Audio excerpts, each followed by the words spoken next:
Welcome back to Tailored Talks. I am Brad. And I'm Will. How's it going? It's going quite well, actually, Awesome. In my 40th year of existence. Happy birthday to Will, fresh off his 40th birthday trip to West Palm Beach. Indeed, an old Palm Beach as well. Yes. What is on the wrist this morning? Oh, Very man. special wrist check today. I have a Rolex Date Just. It's from 1989, two-tone with a black tapestry dial, which is quite rare. Box and paper. Inside joke. Will's been looking at this watch for a while and Indeed. finally made the purchase. We're very happy for him. The procurement. Yes. And yourself. So I have a 60s, mid-60s Omega Seamaster on today. Love it. So probably, I'm a leather strap guy. Probably one of my favorites. Great size, vintage, of course. So, yes. And a subtle nod to Don Draper. Yes, absolutely. Any nod to Mr. Draper. There we go. All right, so today we're talking about the power of a brand, which, of course, we're very passionate about. Very passionate. I think the essence is even what we do and why we do it. Of course, why branding is important. A lot of people confuse, or you could confuse this with aspects of the customer experience, but we're not just talking about the OMJ brand, we're talking about people's personal brand. So of course, our branding goes into our customer experience, but the OMJ brand, we'll define it, talk about a little bit about our own branding story, a little quiet luxury, what that is, some people may not know, the value of a personal brand, and of course, I think brands that we admire. Great. I can't wait to delve in, but we have had a recent occurrence here at the store. Would you like to elaborate? We did have a break-in. So depending on when you hear this podcast, this past week, we did have a break-in. I feel very fortunate. Could have been a lot worse. Totally. They took, nothing they took cannot be replaced. So very thankful. It's not the kind of customer experience we ideally hope for around here. No. I was thinking a lot about it because I think our response, and I have to give a big thank you to the community, was really important for me to think about, and how we talked about it, I think, is really easy. And obviously, it's a bit of a traumatic scenario no matter who you are, right? Sure. I think I've always known, like, where we are. We're in South End. It's not a matter of if, it's a matter of when. I just always knew, hey, we'll probably have a break-in at some point. So that was the number one thing. And then also, too, and I've got a coach, a business coach, and then I, of course, coach others as a passion, other small businesses. So the first thing to come to mind was really the mindset, right? I can look at this as woe is us, woe is me, or I can look at it and say, hey, we got to roll with it, got to go with the positive. If there is a positive, we got to go with the positive. So I just took that into account. We, of course, let everybody know. I think I handle traumatic experiences. My coping mechanism is a bit of comedy. So it was more of a, hey, they really loved our spring collection because that's what they took. And at least they'll be looking good. Yes, thereafter. exactly. And so I think I wanted to take, Felipe the same, like we wanted to take that approach to it as, hey, this happened, we're okay, everything can be replaced. And we're not here to even, I'm not going to post pictures of the perpetrator, right? It just didn't feel, yes, please, we don't want them. But the goal, we don't want them stealing stuff. And I'm certainly not happy that they stole from us. But I think maybe the mindset of, hey, this could be, this, we could maybe turn this into something for the better. And that's mindset and being positive and trying to stay positive through adversity. Go back and listen to our adversity podcast. But to me, that just felt like the right thing to do, and I was just very blown away by the community's support. I think friends reaching out, it was nice. And I think that's because how we handled it as a brand, people wanted to root for us that much more, perhaps. Sure. Yeah, I love this idea of opportunity through adversity. Yep. And now we have a mural going up as well. We do have a mural, so we got a lot of social equity, I would say. That wasn't the intent, but it turned out to be the case. So really, Charlotte, thank you. Charlotte has definitely rallied around us, and we're so very thankful. So, speaking of brands, we are one. Indeed. So, for you, what is branding exactly? So, what is a brand really? What is that? That's a loaded question, but there's multiple ways to look at it. Of course, there's the typical logos, color schemes, but I think it goes beyond that. It's the feeling, the identity. This is where it ties into customer experience or experiential retail. It's how you feel, the intentional vibe of the company or individual and what they exude. Sure, and I think you've hit on it really well. Do you have any sort of examples as to a particular brand that you feel like is really doing it well, say within the menswear, women's wear space? So I think the way I think about things, and maybe I'll take this in two parts. So I think for a lot of, we're in fashion, so we may look at this slightly different. Things that inspire us, like I instantly think of a Ralph Lauren or a Laura Piana. Indeed. Always on point, right? And we're not talking chaps. Right. We're talking Polo, Ralph Lauren, especially like Purple Label. Purple Label.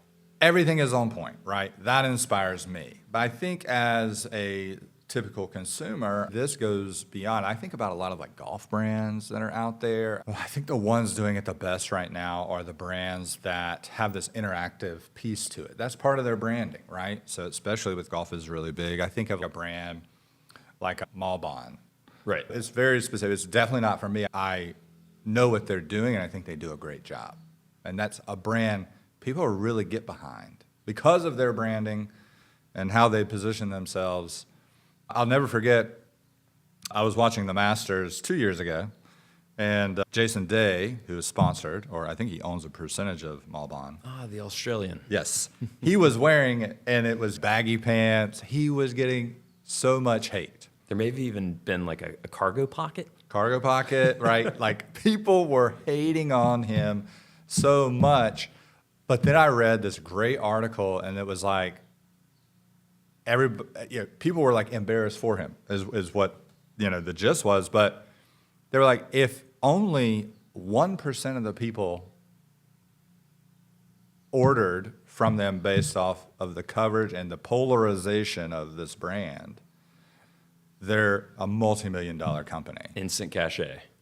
And so I was like, you know what? That is branding. They're not trying to get every golfer. They're trying to get a segment of golfer because it's a multi-billion-dollar brand, and they're using their branding. They've created a brand. So I think that was. What about for you? That's an excellent example. For me, it's always been Ralph Lauren. So you can look as far back as 1967 when they started. There's something about that sort of sporting heritage, a lot of like the English undertones, if you will. It just gives you a feeling. You immediately are transported, but you also want to be a part of that particular universe. It allows you to be the best version of yourself, and whether it be the logo itself, but even beyond that. He transcends all borders of branding. I love it. I remember the Eastridge Mall Belk and the really nice marketing of Polo. You're like, I want to be on a beach like that guy wearing that Polo. There's something so aspirational about it. Even as a young kid in Gastonia. Indeed. At Belk. Yeah. And here we are. Yeah. So as far as branding is concerned, can you speak to how even not branding something is a branding choice? So the unintentional decisions that tell a story.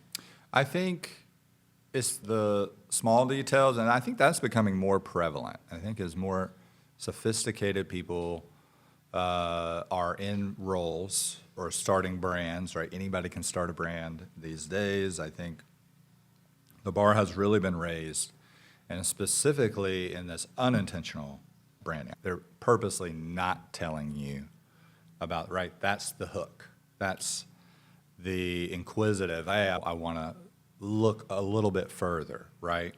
I think a lot of brands do this really well, and they have this sort of, you're in the club, right? When you think of it, especially higher fashion brands do this. You look at the streetwear, kind of the streetwear brands, the Kith and the Supreme, it's about exclusivity and, hey, we're specifically not going to brand like everybody else because we're not like everybody else. Sure.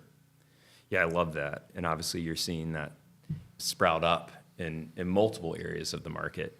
And of course, ultimately what comes from that is people pining for those objects, something that's the ultimate differentiator on the street, perhaps. So Early on, there was definitely like talk of a model of the release or as it's called, the drop, right? We should drop a collection or do a collection. And we did a few like very specific small batch releases. And I love that aspect of it.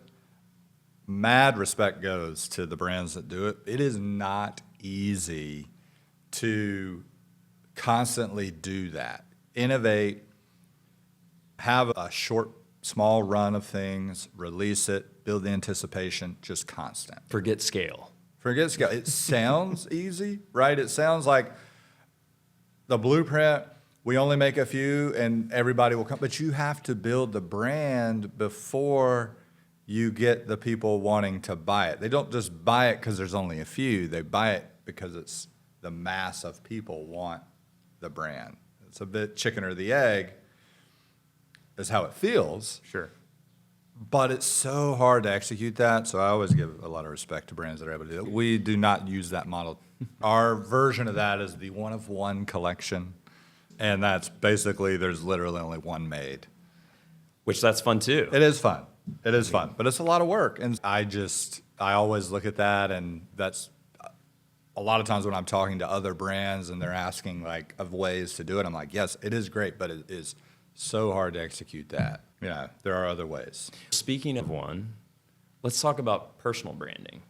So what does your, outfit say ultimately about you before you even speak? I think a brand, I think maybe this is something that so many guys actually, they have a really hard time with. That's something I struggled with, certainly growing up. It's what story do I want to tell? And a lot of times as guys, we're not even thinking that far in advance. There's a bit of a clone mentality. Right. Honestly, for many guys, there's no space to even think about what I'm wearing says about me. It's clueless, right? Forget remembering to take the trash out. Being intentional about what you're wearing, forget about it. No guys are doing that.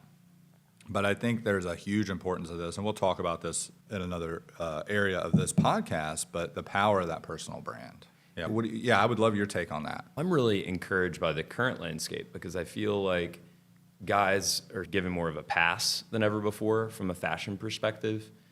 You see it on every runway virtually. And so I'm very encouraged by the current landscape and where it's going as well. We're able to express ourselves in ways that perhaps previous generations were not. Agreed. It's definitely and faceted, multicultural. You think of the 60s and it was dress up and that was it, right? Now, depending on what you do for your career, dressing up will look a little bit different. What you're wearing will look a little bit different. And it can be a very powerful message in who you are before you even, like you say, walk into a room. And you've spoken to this several times, just elevating ever so slightly, standing out in a professional setting or maybe even just in a social setting, just puts you on higher ground a lot of times, perhaps being even a little more daring along the way, taking some chances and risks and so forth, I think can be a real positive. So the OMJ branding journey, this is something we've hit on in different podcasts for sure. And in prepping for this one, I actually went back and I was looking through the archives, aka my iCloud. The old relics. It has certainly come a long way. That is also something people will ask is, how'd you create the brand? And I laugh, that's such a loaded question. But I really thought a lot about it. OMJ's branding journey has really shifted quite a bit over the years. 12 years. When we started, it was button-downs, polos, accessories like ties and things like that. T-shirts. Leather koozies. Leather koozies. People still ask for those, by the way. We were getting into sport coats, but it was this elevated casual. And even the name, it was Old Mason Jar. And we love the name, and I have talked about how we came up with the name. It's a very sentimental. It came from my grandmother. She canned in mason jars till she passed. I love that. There was a very vintage, timeless, classic vibe, and that was what it was. And then as we got into custom suiting, things just started to shift. And then, All thanks to you. yeah, that's another episode as well. If it was up to others, we may never have done it, but I'm glad we did. But things were shifting. Felipe and I were growing, so we're getting into more elevated pieces. Suiting, there was really a need for suiting. So as our taste grew, it moved away from vintage more into a mid-century modern, like a cleaner, simpler, touch of modern. Even the space we're in. Timeless, right. Our old space was a very different brand than this space. The old space was exposed brick. We had pallets as walls, quite rustic, and it fit Old Mason Jar. But as we grew and the brand grew, and it just slightly shifted and shifted, and so Old Mason Jar inside a suit, people were having trouble with that, right? That's a brand. They were having trouble with mason jars and elevated suiting.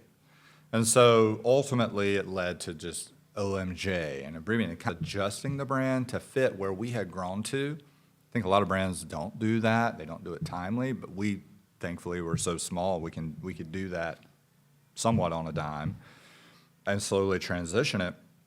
But I remember very on never imagining we would be doing custom suiting or even building the brand to be custom suiting. So it had to take shape over time. And it certainly has taken shape. One thing that I'm struck by is whether intentionally or unintentionally, we've found our space within quiet luxury. Agreed.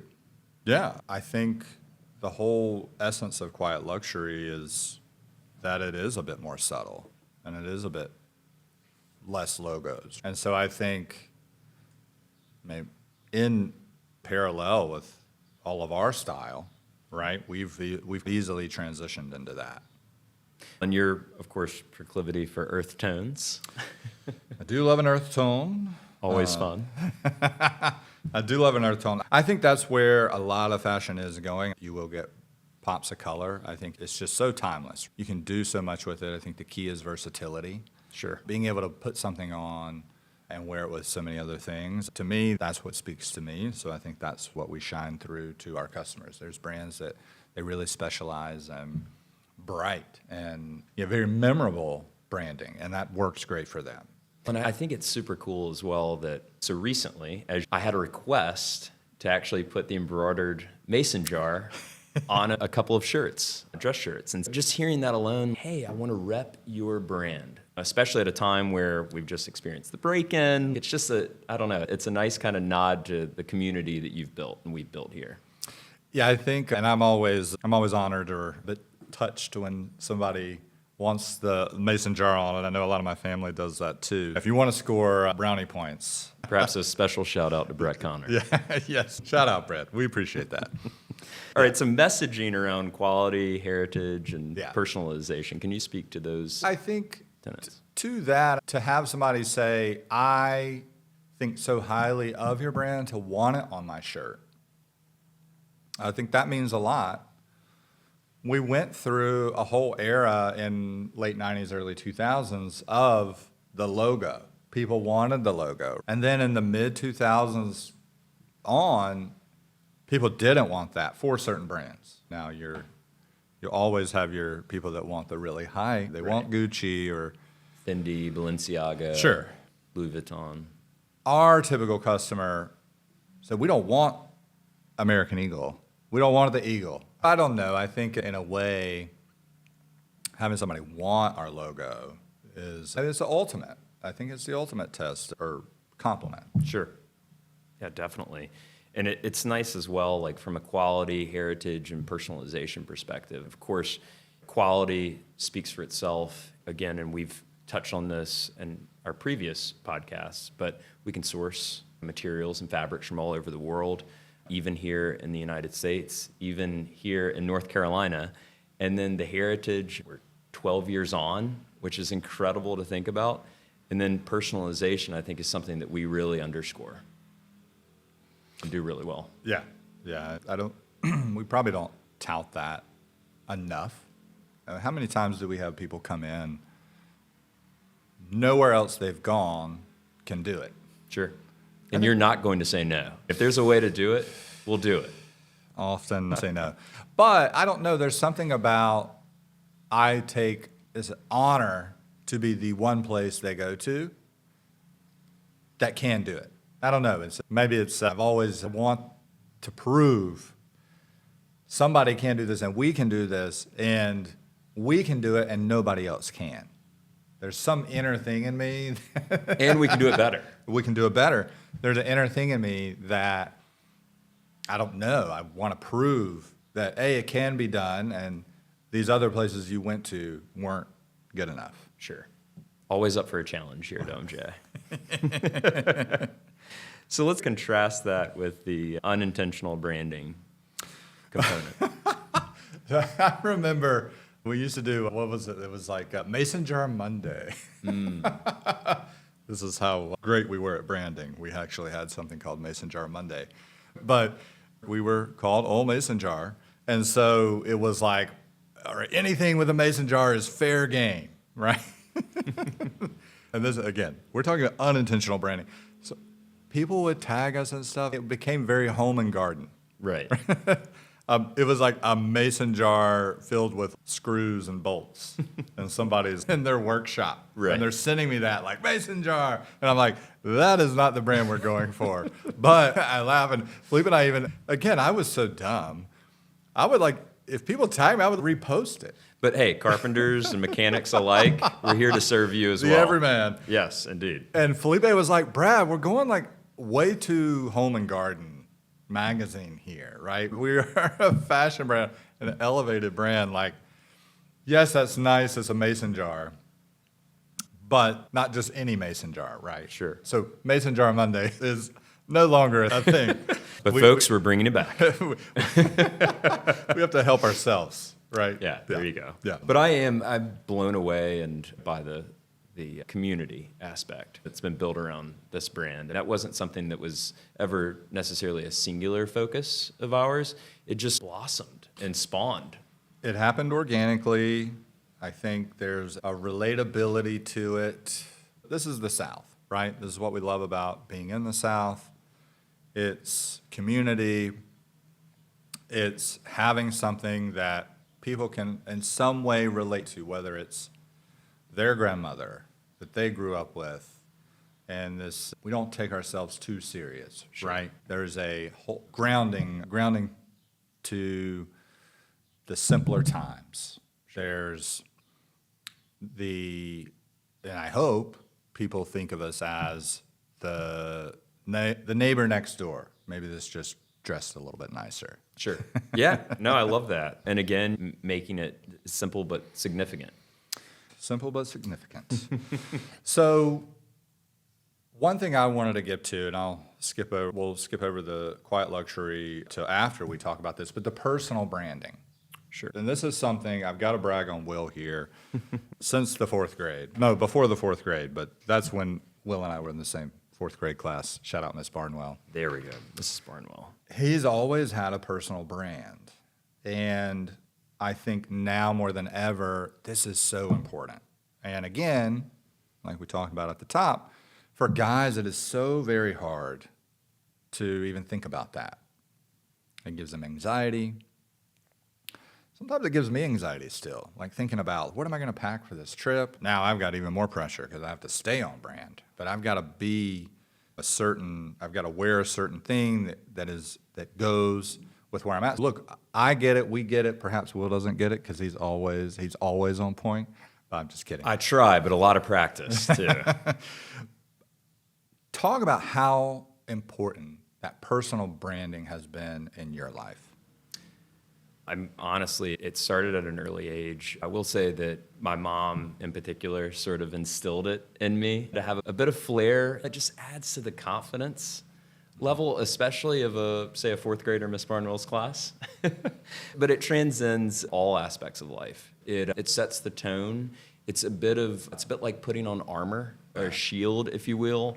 But it also is something that, for me, it really speaks to my sort of inner true self. And if you can find ways and elements of bolstering that in your day-to-day, I think that's hugely integral, perhaps to your own success or just how you navigate the often choppy waters of life. So for me, though, it's especially now as a quadragenarian.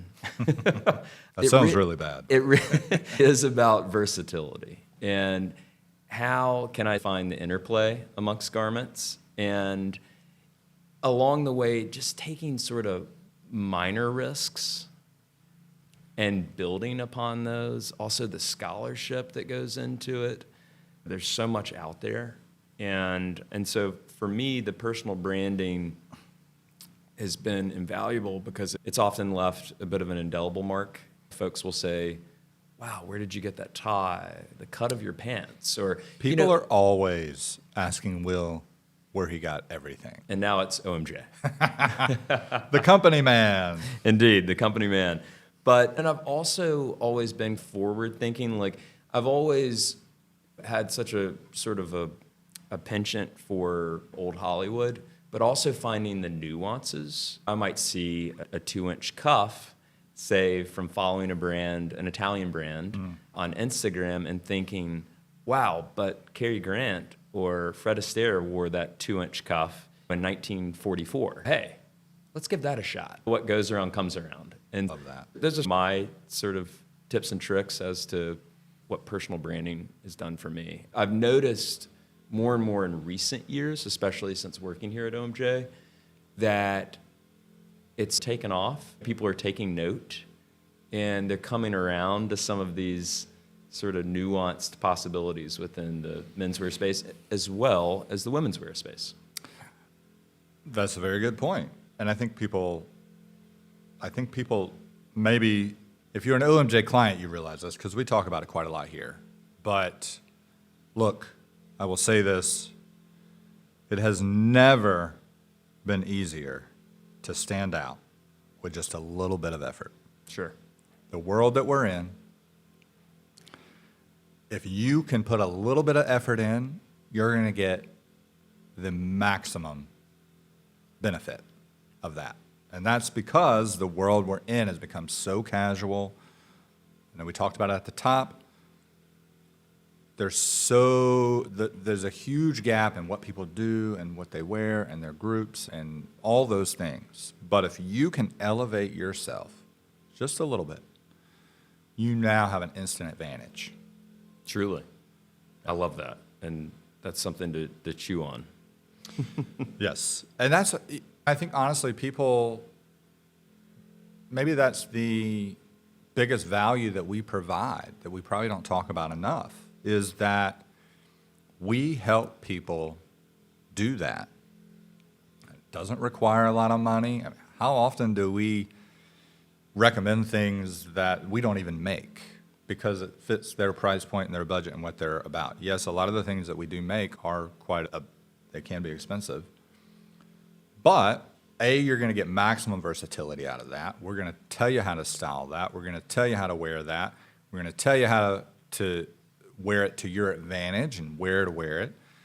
And so the value you get out of that is honestly, in the right circumstances, quite priceless. Sure. When you walk into a job and your whole mindset has shifted and your confidence has grown, and the opportunities that you get at work or in your friend group, right? It really is priceless.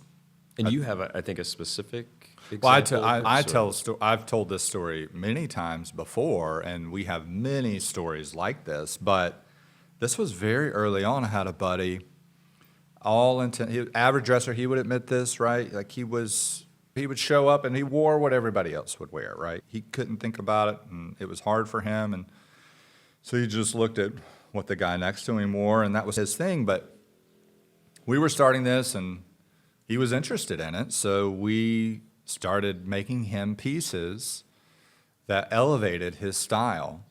And I kid you not, within 6 months, average dresser to the best dressed guy at his work and the guy everybody else started coming to for advice on what to wear. Hey man, do these socks, how do you like these socks? So cool. What about this? Hey man, I was looking at this jacket. What do you think? And I kid you not, his confidence, his performance, he's like, it changed my life. It absolutely changed my life because I was average at, my work was great, but I was average at these from branding, his personal brand, right? And then he became the guy. And there's such a power in that. I love that story.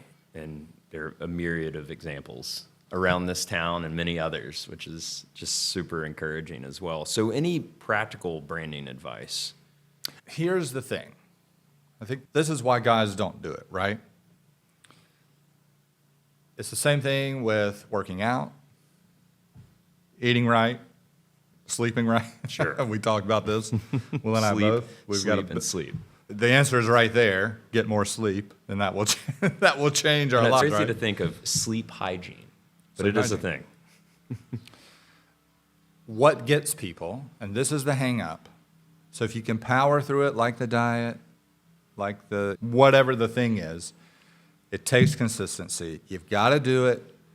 You've got to work at it. And if you do it for long enough, you see the results.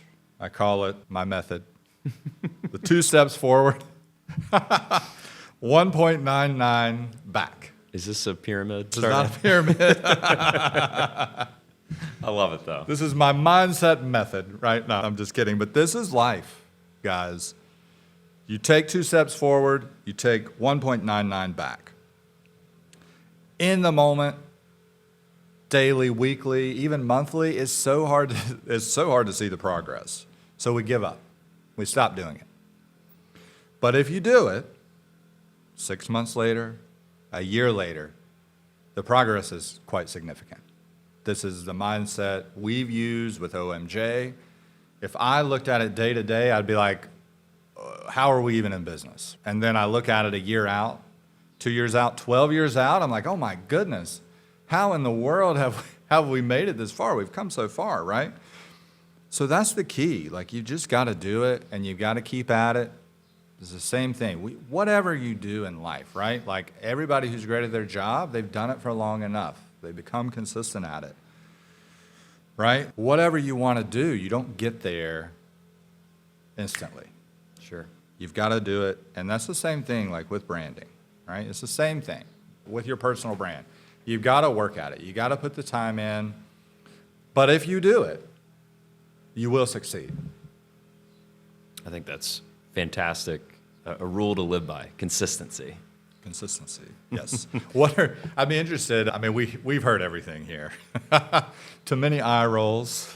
What are some excuses you've heard from guys? Ooh, I think a lot of it is peer group oriented. So they don't want to be the guy singled out. Perhaps they do deep down, but they're not going to take that leap because a colleague or a best friend or just say a fringe friend might think something of them. Yeah, and might guys, judge them prior to even You're so right. wanting to talk to them. Or they might even feel shunned as a result, even into a friendship. There's this like strength in numbers idea, or the herd mentality, if you will. Many of our friends, Sure. if they started dressing well, they would get made fun of. Right. Oh, what do you think? Who do you think you But are? if you've got a golf club's insignia embroidered on your polo, It's safe space. you're good to go. It's somehow an instant membership. 100%. I hadn't really thought about that side of it, but it's peer pressure to not go outside the box. And objectively speaking, there's nothing wrong with that as far as a golf shirt with a club's insignia on it. It's just that for me, too, it's always been about creativity. And so it takes that creative component out of it. And that's something that I would stress to anyone that's trying to elevate, create. And I think that's something that, again, I think we do really well here. A lot of brands are doing it well as well. And I think it's something that we can continue to build upon. And this is what I think we do a great job teaching people, again, that underlying value of an OMJ. Because I've shared, I mean, you could apply this really with anything, watches, what you're wearing. There's more than one way to stand out. How many times do we talk to a guy who wants the newest Rolex because he wants to be, that's the herd, they have the Pepsi, it's not even the Pepsi now, I don't know what it is, the newest one that people Hulk. want. The Hulk, sure. It could be Batman. Sure. It could be the Bruce Wayne. And no shade to that. I get it. It's a very nice watch. But I'm like, you know what? Like, I'll never keep up with the Joneses, right? And most of us never will. If we play that game, you're destined to lose. Right. So how impactful and is it? And now hopefully this will be an aha moment for people, our tens of listeners, right? I would choose to go another route. It's why I love vintage. It's why you love vintage. You can end around the peer group by doing something they haven't thought of, still seen in a high light. I don't need a Hulk. I want a vintage Rolex, perhaps with a tapestry dial Here. that you can't find everywhere. Discontinued in 2005. Perhaps with a double stamp Tiffany & Co. Oh. You know, that's... Now you're singing your own praises. I can go to any watch club. You can go to any watch club event. Your watch will be nowhere near the price that these guys pay, but they can have a conversation with you. They're not threatened by you because you're not wearing a $100,000 Patek, but they respect that you know what you're talking about. So it's the same practice in clothing. If you think about it, and like my example with my friend at work, so often in your peer groups, your work groups, this the competition. So just change. If you don't like what they're saying, famous Don Draper, change the conversation. There you go. You can stand out in a totally different way that's non-threatening. This is what I always tell people. When I was in finance, I wasn't trying to talk finance with these guys. I'm talking about starting a clothing company. That's creative. That's different. That's something that I'm not threatening to them. It's attractive because there's a creative element. There's that you tap into that. I wish I could do that. And that's interesting, and I want to talk to him about it, right? Sure. So you do that same thing. That's what your power of your personal brand can do. So you can't just show up and say, I'm the best dresser now. You have to take a different approach. You know, the excuse I got, and I love it, and I laugh about it now, probably some PTSD, especially during COVID. Guys would walk in the store, and you could see it was their own like insecurity, right? And I always know instantly out of their mouth, I don't ever have to dress up now. And I was like, why are you in here, sir? Or no one's going to see me from the waist down. Why are you in here then? Are you just taunting me? Sure. What? Basically, you're like slapping me in the face. Adding insult to injury. Yes, but I really thought about that, and it was an excuse. It made them feel better to now not have to worry about that. So that stuck with me, not the trauma that it imposed, but it was they felt so much anxiety about going to work and putting on clothes that they would walk into a clothing store during a pandemic and brag about it. Let that sink in. If one of you guys are listening to this, I will take payment in buying clothes as penance. But to me, it was a psychological question that needed to be answered. It was, how do we remove the excuses from it? I work from home. We have a casual office. Guys, there's no excuse to dressing better. Now, you don't have to do that every day. You certainly don't have to dress up in a suit and tie or a sport coat. But you want to take what everybody else is doing and elevate it slightly. That's what you need to do. Yes, if everybody's in polos and khakis, do not come in wearing a suit. Perhaps buy a nicer chino and a button-down that fits. And don't expect a windfall. These are incremental wins. And again, consistency. You got to keep doing it. But You can always do a little bit better, and trust me, people notice this stuff. They notice when you care and do the little things. And they might not say anything, but they notice. Where do you see AI in all of this? So, As a Cornell man. I am a Cornell man now. Can you say that if you get a certificate? Totally. I did finally graduate from my certificate program through Bravo. AI at Cornell. One thing we're working on is a AI branded chat that helps people with their personal brand. And it's in the OMJ voice, right? What do I wear with this? How do I elevate this? Give me a 3-month plan to become the best dressed guy at my office. And here's the makeup of my office, right? It's 100 people and the normal attire is this, and it will tell you, hey, here in 3 months, here's what you do, weekly basis on how to become the best dressed guy at your office.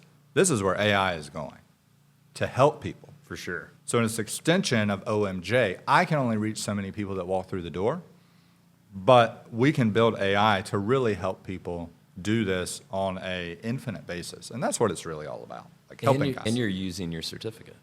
I'm using my certificate, yes. As an Ivy Leaguer. And I'll leave the personal brand with this because this was so impactful for me. This was early in my career at Bank of America. I had a great manager, and he was dressed well. He was certainly not dressed to the nines. He dressed really well. He had great presence. He had a great personal brand. Everybody loved him. Like, he was always presenting. He was always doing these. And I was like, hey, I was just very inquisitive. Like, I want to be you. Also, if you want to give people compliments, and they'll give you all the answers. But he told me, I'll never forget the conversation. He said, I always made it a point to dress, to always have a jacket at my desk, to be put together, because I never knew when I might get the opportunity. I never knew when something may come up and my boss has to step out and he calls me in to present on his behalf because he knows that I'm always going to be put together. I want to be always put together for the chance that I may get an opportunity, and that always stuck with me. I lived it every day, and there were many times where our executives may have a presentation, and they may pull me in. I may not really be involved, but they pulled me in because they knew I was going to be ready to go from a visual perspective. Sure. And they could take me to any meeting. Even if I didn't know what the meeting was about, they knew I had enough knowledge, but I was, more importantly, going to be there to set the standard for who they were meeting. And look at you now. Wow. And to that point, and something that we've touched on previously as well, we really live these principles. We're not just throwing on suits and filming and recording a podcast. Right. We really are living in these items. We take great passion in what we do, and we hope to evangelize it as much as possible. We live it, we love it. We hope that shines through. So, moving things into brands that we admire. So I know this is Will's segment written all over it. Takes so much. I still ask him. Will gives me advice on this all the time. What are brands doing it well? And I just feel like you've got a great mind for this across industry. Sure. Not just us, but across the industry. For me, again, Ralph Lauren. First and foremost, Ralph Lauren. Brunello Cucinelli, super interesting. There's definitely a humanistic approach to how he's conducting his business. Solomeo in Italy, basically he runs the town, and he really strikes hard at the sort of human element. He really wants the more familial aspect to pervade the overarching ethos there, which is super cool. The King of Cashmere, Yes. if you will, and really giving back, which I think is something that we've done really well here. I know that you're passionate about that as well. Todd Snyder in New York, obviously a disciple of Ralph Lauren, having worked there for a number of years.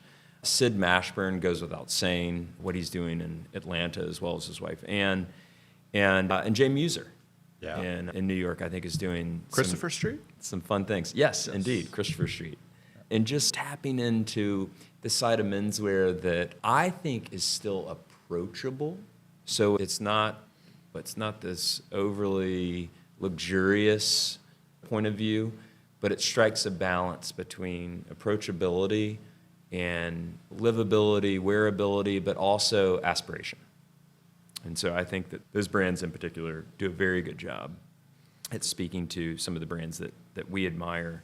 What about you? I really love Sid Mashburn, Todd Snyder, and again, I love the clothing aspect, but I'm a big vibe guy. So I love the vibe that they create.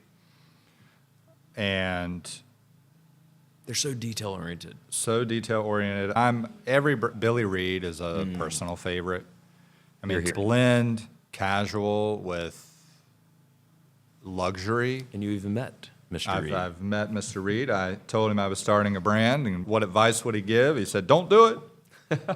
And then he laughed, and he gave some great advice, and something I'll never forget. But we've, over the years, even a friendly across Instagram support. Billy Reed has also been supportive. CFDA winner. Yes, he's been supportive of us as we've grown. And I think there's a through line with all of these brands, and that's humility. Humility, absolutely. You're so right. And I think that's the model. And brands don't need that, right? But if they want to reach the larger audience, that's the ticket. Some don't need to do that. It's not their model. They don't care. They want this 2% of people, so they don't care about the other 98%. That's their model.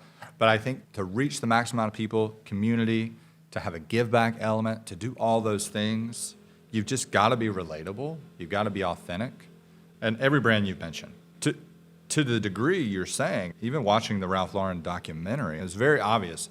He was authentic. He loved what he did. He did it from the ground up. He earned it. And it's been lasting because he lives it. Still in advertisements today. And I don't know how old he is now, but he looks great today. He'll be 86 this year. Oh, Perhaps already is 86. But I hope to be 86 wearing an OMJ jacket. incredible. We'll be there, folks. We just have to get some sleep. Yes. So Yes. to the detail side of things, one thing that calls to mind is the packaging, the fonts, even the hold music when you're reaching out to these companies. Can you address that as far as how those are takeaways even for our own business? Felipe is excellent at this. I think a lot of times this is something I've had to grow into, but it all matters, right? From the rug when you walk in to the cleanliness of the store to all the hangers matching to when you ship a package, right? It's in a new box. How often? This is the first lesson learned. Any new employee, we're shipping a customer something, right? Like they're just like, maybe we're just doing them a favor and shipping it, so they want to just grab any old box. And I'm like, no. It matters, right? Sure. And it may not matter to that person. Again, we're doing them a favor. Hey, just shipping something back for them, maybe alterations, maybe whatever. It all matters. And the best brands do it so well. Even from the thank you note is on point, right? The tissue paper is branded. Even caring for the garment. Yes. We've really highlighted that element as well with QR codes but having something physical. This something is where tangible. it goes. Yeah, this is where it goes into the experience part of it. But I think your best brands have that experience, and they have that brand that's intentionally thought through and on point, and it's cohesive and it's the vibe. And that's any brand that does that well. It doesn't need to be something I would even wear to admire. Yeah. So as far as brands with intention or intentionality, can you talk about where OMJ stands within that space? I think I'm trying to think of the shift. I would say the shift for me became, we touched on this in the experiential retail episode, it became less about reaching as many people as possible as I want to be the best I can for our core clients and to help them make it about them, right? Help them be the best version of themselves. Listening, what do they need? That's what we've decided we want to be about. It's not just selling clothing to people, it's helping people become the best versions of themselves to empower them.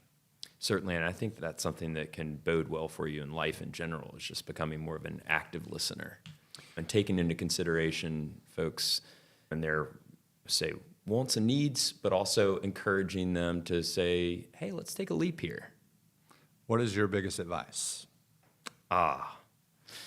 Advice. From a branding perspective, I'd have to say it's be true to yourself. And I've hit on this previously as well, but that's always just really served me well over the years. I don't pretend to be something I'm not. You know, you'll hear that expression, fake it until you make it. Certainly.